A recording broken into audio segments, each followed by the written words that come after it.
Coming up tonight, report card day on the way. The mid-year budget debate begins in a matter of days, but what should you pay attention to? Our Berthany McDermott breaks it all down. Plus, lower power bills could be soon on the horizon for Grand Bahamians. This as the GBPC makes progress on two major solar projects. And later, our Joshua Williams takes us on a trip. Pack your bags for a savory session in one of San Salvador's most delectable eateries. These stories and so much more as our news weekend starts now.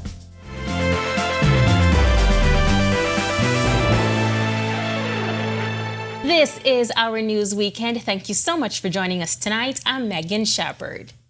Parliamentarians are preparing for the mid-year budget debate this week. It's like report card day for the Davis administration 6 months in. How close have they come to meeting its target, decreasing the fiscal deficit and paying off the national debt, while at the same time increase revenue and leveraging expenditure? In this report, our Berthany McDermott explores the issue. The mid-year budget report by the Davis administration revealed a deficit far exceeding its forecast. For the first half of the 2023-2024 fiscal year, the net deficit was at $258.7 million, which exceeded the forecast by $127.6 million.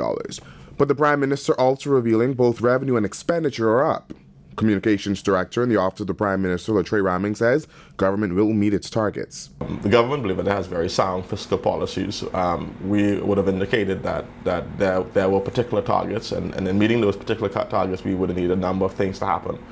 We would need our tourism product to perform overwhelmingly. As you can see, that we've exceeded 9.5 million in new arrivals. We knew that in January there was going to be a departure tax for the cruise industry, so that was going to bring an additional set of revenue. And so we knew that we all indicators insofar as performance encourage us that we're going to meet our targets. Parliament will kick off the mid-year budget debate this coming Wednesday. At that time, the various ministers will lay out how it intends to get its numbers in line by the end of the fiscal year. You would have heard from the Prime Minister that, listen, we've had very strong growth in our tourism industry. That is going to give us the ability to increase in the revenue. Of course, you're going to hear the government go in depth into how corporate income tax is going to work, who's going to impact, and how it's going to benefit Bahamians insofar as providing additional relief to taxpayers. Figures 6 months in also reveal that the travel budget for the Office of the Prime Minister increased by $1.6 million, putting that figure to just over $2 million. Ramming believes it will not impact public perception. He says the true measure of their work is in its impacts for everyday Bahamians. The real measure of our policies are how it's impacting people. And so we're happy that because of the growth we're having, we're able to make additional funding into the breakfast program for young people. We're able to give the police more resources to fight crime. We're happy that we have increased the expenditure insofar as social services, so we're giving more persons who are depending on social services the relief they need. Reporting for Our News, I'm Berthany McDermott. The Grand Bahama Power Company is moving forward with their solar project, all in an effort to lower the bills for consumers in Grand Bahama. GBPC President David McGregor telling Our News recently 2 solar projects are currently under construction on that northern island, and he explains the future benefits. A 5 megawatt project and a 4 megawatt project. They'll be coming on stream in the next couple of months, so Grand Bahama will have 9 megawatts of solar generating within the next couple of months, which is the largest in any of the Bahamian islands. And as for how the project will directly impact the pockets of Grand Bahamians? There'll be more stable pricing. We've done a really good deal on the cost per kilowatt hour for that solar, an average of 9 cents a kilowatt hour, so it will help keep electricity costs stable. The Bahamas Agriculture and Marine Science Institute is increasing the number of local egg production, and according to Executive Chairman Terrell Young, the plan is to reduce the country's dependence on foreign imports. He says BAMSI's facility houses 2,500 birds that produces organic eggs sold throughout New Providence.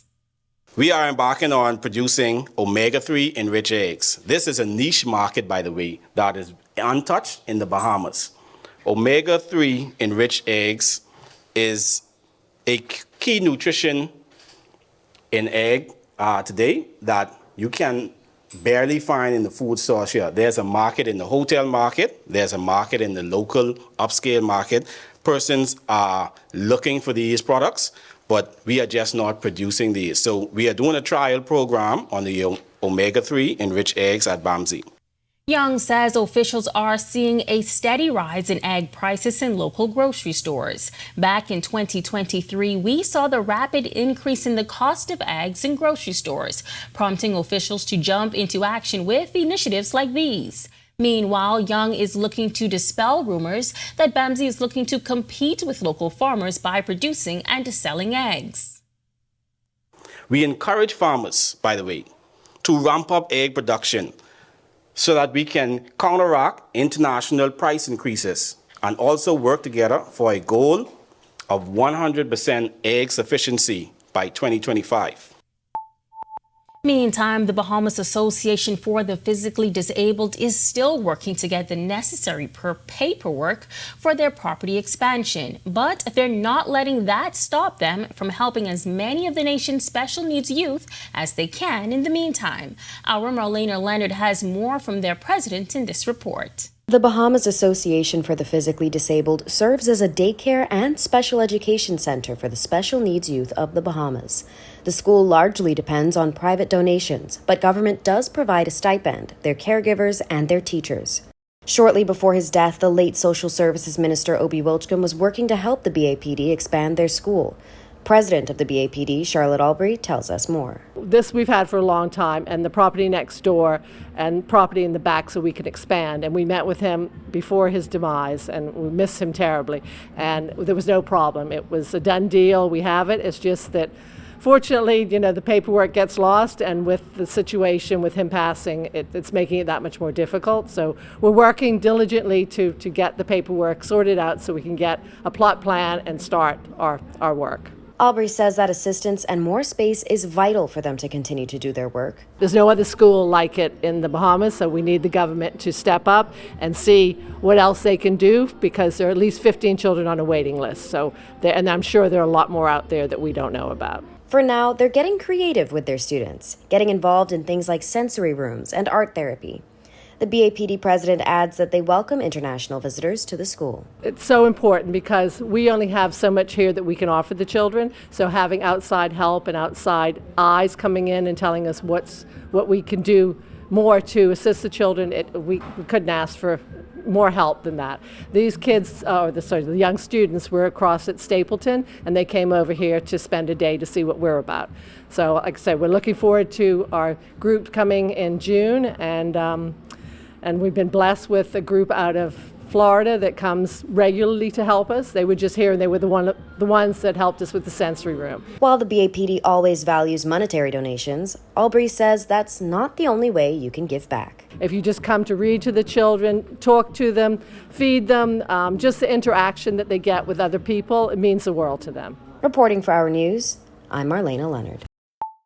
Thanks, Marlena. Well, during his time as Social Services Minister, the late Obi Wilchcombe promised the Bahamas Association for the Physically Disabled an extension in land to assist with operations. President of the BAPD, Charlotte Albury, also providing this update, telling us that process is close to reality. We're working with the government now, and they were very generous in giving us the property next door, so we're looking to get that on board so we can take in the kids that are out there. So that will be a huge fundraising initiative, which will come as soon as we get all the paperwork done. When Our News Weekend comes back from the break, we turn our attention to Generation Next. Plus, the Princess Court Mentoring Ministries marks 17 years of molding young ladies into godly women of society. That's coming up when Our News Weekend returns. Are you or a loved one under medical care? Do you need affordable medical supplies? Ports International is the largest home healthcare supplier. Medical supplies at the very best price. And you can even shop online. From hospital beds to wound care, wheelchairs to walkers, Ports is a one-stop shop for your medical supplies, and we accept insurance. We have online shopping and 2 locations to serve you, at the Airport Industrial Park and Shirley Street. We also ship to the Family Islands. Shop online and visit us on Facebook. Call Ports at 377-1771.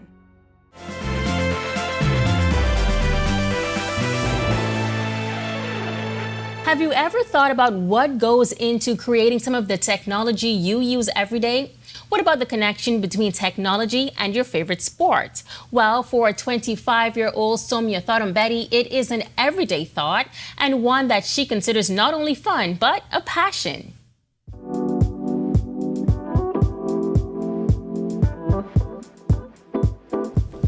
After completing high school here in the capital, Somya Thorumbeti made the bold decision to move to Poland, where she earned her bachelor's degree. From there, she describes her educational and professional journey as an immersive one, working for various major companies in multiple cities and countries. Poland was great and Europe was great. I actually spent a semester abroad in Finland as well, so I really experienced the Scandinavian culture as well as Eastern European culture. And after a while of spending some time in Eastern Europe, I moved to the Netherlands and I spent a solid 3 years in Netherlands. Thorumbeti now lives in New York City, where she is pursuing her second master's degree at Columbia University. She says her journey started in electronics and telecommunications. Then she pivoted to include computer science. While studying to earn her master's in management science and technology, Thorumbeti also works as a product manager for Major League Baseball. I work on data products related to fan data and ticketing data. So as a product manager, I am the bridge between the engineers that are building these products and our stakeholders that are utilizing these products for further needs. So for example, for ticketing data, we have a lot of the MLB clubs that use the data. Maybe it can be for marketing, it can be for analytics purposes, or it can be advertising purposes. And although she considers the ever-evolving world of technology as her passion, she says keeping up with the demands can be a bit challenging. Especially when you think about this really demanding job market and everything else. So it could be a bit overwhelming, but I think it's important to realize what spaces you're really passionate about, what problems you're trying to solve, and what impact you really want to make. And if the world of technology sparks your interest, Thorumbeti has this bit of advice. Build and create projects that you are passionate about. It doesn't have to be perfect. There's a beauty in a work in progress. For the past 17 years, the Princess Court Mentoring Ministries has been molding young girls into godly women. The faith-based program was established in 8 Mile Rock, Grand Bahama to help curb teen pregnancy in the country. And now they have expanded their mission to tackle an array of subjects. I pledge my allegiance to God and to the Princess Court to give love, obey God's word, and discipline my mind and body. And that is the pledge of the Princess Court Mentoring Ministries, now recited by over 180 girls from over 20 schools and a dozen churches across Grand Bahama. Founder Stephanie Burrows says, over the next 6 weeks, a number of sessions have been planned. Deborah Pratt has been a leading lady in the program for the past 15 years. She adds they continue to adapt their message to the changing challenges of society. So a lot of times we find out based on what's going on in the news or based on what we're hearing from the teachers in the schools, etc., then we will know how to cater the program to suit those girls and the needs of the girls and the problems that they may be facing. Yes, for example, when we had the Bella situation, we really brought that to the forefront of the girls to let them know about abuse and the uncomfortable touches. So we talked to them about that. And right now, in 2024, we're really going to try to help the girls with the conflict resolution, because we see now what is happening in our society. Leading lady Janae Burrows participated in the program from the age of 10.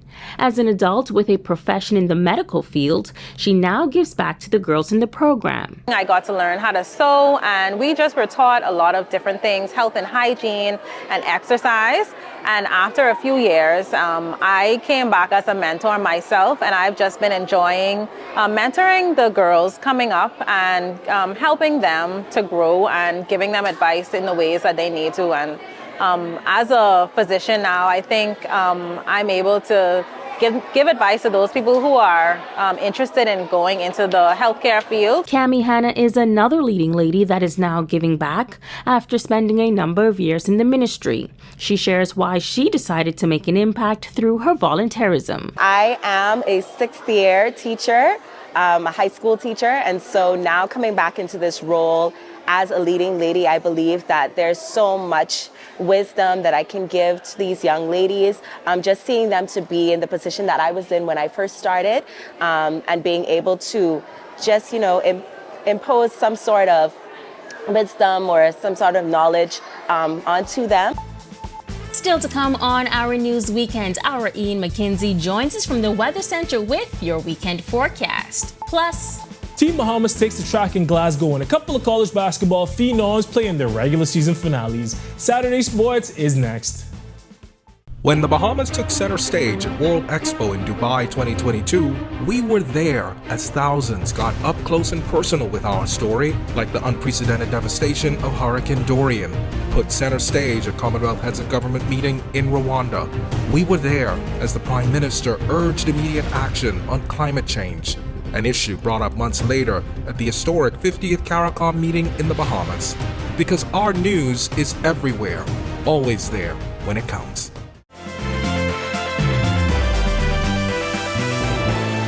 welcome back. A 6-member team represents the Bahamas at the World Indoor Track and Field Championships, and a pair of Bahamian college basketball players wrap up their respective seasons. Here is Tage Adderley with our Sports Weekend. Tage.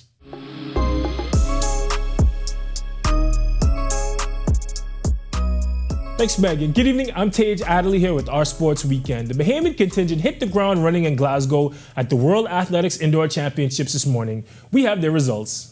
Anthony Strawn is on to the semis in a 60-meter race. She came second in her heat with a time of 7.24 seconds. 3 events into the heptathlon at the time of this recording, Ken Mulling sits in third place with 2,684 points, and he jumped a personal best in the long jump portion in 7.69 meters. Laquan Nen competed in the long jump, jumping 7.59 meters, finishing in 15th place. Now, the meet is still going on, so be sure to check our social media pages for the latest updates. Speaking of representing our country, guards Franco Miller Jr. and Dayton Aubrey usually spend their summers representing the Bahamas national basketball team. Their college seasons just wrapped up. Franco Miller Jr. of Florida Gulf Coast University and Dayton Aubrey of Queens University concluded their respective regular seasons last night, and they both helped their teams to wins. Miller scored 13 off the bench in 25 minutes for his Eagles, going 4 of 8 from the field, making 3 of his 6 3-pointers, along with 3 rebounds as they squeaked by Jacksonville 59-57. His Bahamas national team backcourt mate Aubrey also got a win in his season finale against Kennesaw State. He scored 14 points on 6 of 14 shots, along with 5 rebounds to put the Owls away. But things aren't quite over for the duo. They'll have the chance to play each other on Monday in the first round of the Atlantic Sun Conference Tournament in DeLand, Florida. Before we go, a Bahamian baseball player got some big-time reps in spring training.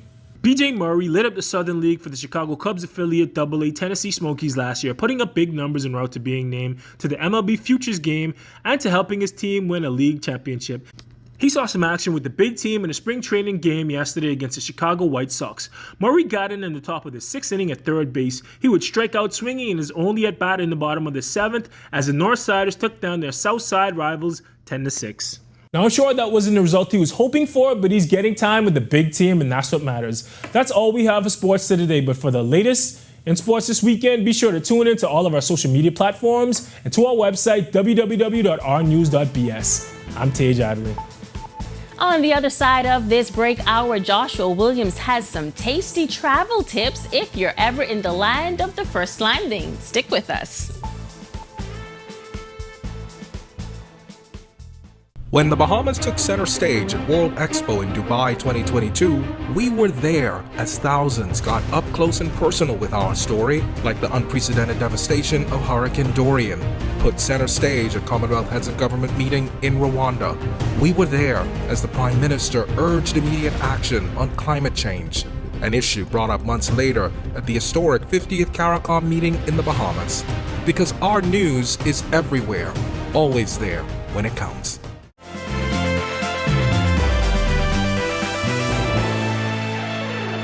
Welcome back, and thanks for sticking with us. Some early morning showers in the capital today, but as to what we can expect throughout the weekend weather-wise, meteorologist Ian McKenzie joins us now from the Weather Center. Ian. Thanks, Megan, and good evening, Bahamas. Currently outside our studios, we're under partly cloudy skies with a temperature of 76. Our winds are from the east-southeast at 13 miles per hour. with a feels-like temperature of 71. Current temperatures across the country at this time in the nation's second city, Freeport, we have 74 also in Marsh Harbor and Allenstown, Bimini, 77 in Nicholstown and Great Harbor Key, 76 in the capital, and 75 in Governor's Harbor. The central Bahamas continue with 75s in Camps Bay and Arthurstown, 76 in Georgetown, 77 in Deadman's Key, Long Island, 71 in Coburn Town, San Salvador, 78 in Duncantown, Ragged Island, as well as Providenciales, 77 in Colonel Hill and Delectable Bay, 76 in Abrahams Bay, Maguana, and 79 in Matthewtown, Inagua. Satellite and radar imagery at this time, we have some showers, a lot of cloudiness across the northwest and portions of the central Bahamas. This is all associated with a stall-out frontal boundary will continue to affect us through about midweek.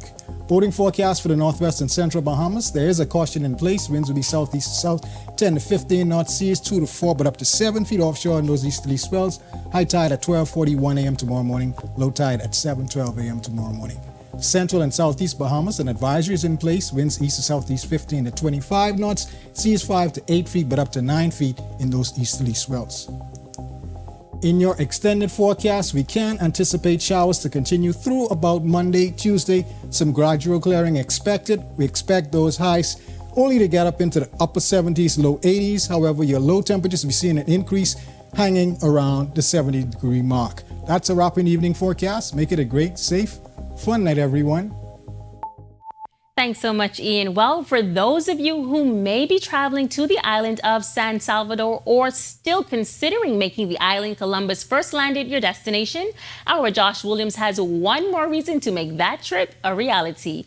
He visited what some may consider the perfect spot for you to grab a quick bite when you get there. If you're on the island of San Salvador and looking for a down-home island-style meal, then Columbus Tavern Restaurant is the right stop for you. Co-owner of the restaurant, Sadie Lifeford, has been cooking for many years. She shares her specialties. I specialize in Bahamian dishes, mainly the crack conch, and grouper fish, and crack lobster, and minced lobster, and their fried chicken. And it's for both locals and visitors alike. I normally cater to Bahamians, but we normally have a lot of people from Club Med and Columbus Landing and the Bahamian Field Station.